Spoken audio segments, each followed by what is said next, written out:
Alright, I'm going to try to demonstrate to you guys how to effectively complete the obstacle course. Of course, this isn't the only way to do it, it's just a pretty easy beginner's way.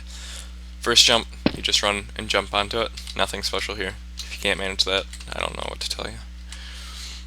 Second one, you're going to kind of back up into this corner, and you're going to run diagonally, and then you're going to jump and you're going to crouch while you're in there. If you don't crouch, you're not going to make the jump. So you got to hold crouch until you land, and then you can uncrouch. Next one, you run, jump, and you want to jump as close as you can to the end of the platform without running into the water, obviously.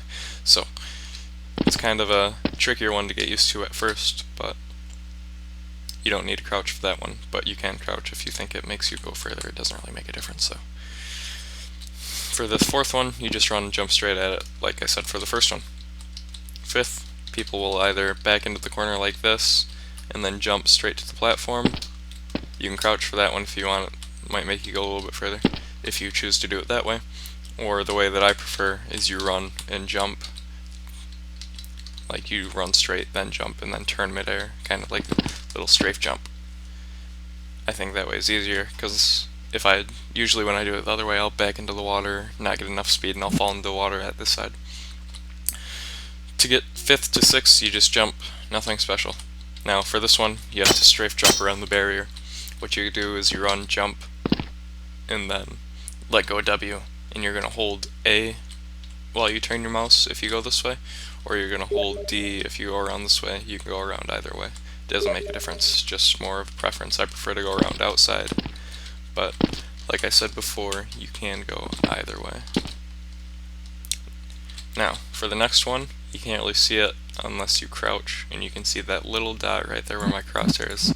I don't know how well you guys will be able to see it in the video. But what you do is you just run and jump straight to it. I didn't crouch at all, but you can if you think it makes it easier. Now, from the dot to that platform, what you do is you just back up, and you gotta be careful here because a lot of people back into the water.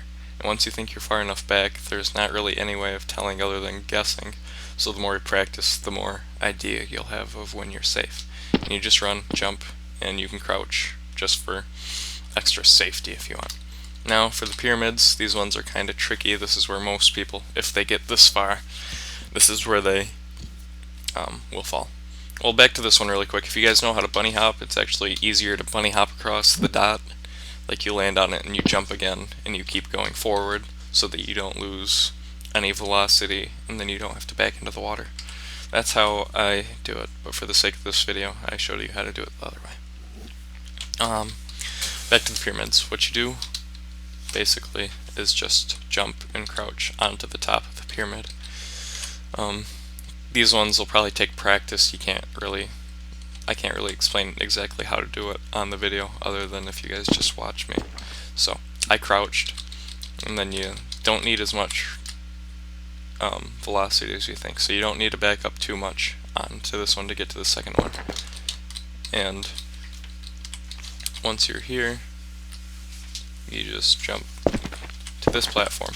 Now once you're on this platform, you can jump to that dot, or you can just skip the dot completely and land right on the finish line, which is what I prefer to do. If you do it that way, you just have to crouch in the air, and if you do it from the dot, you've just gotta back up and then go like that.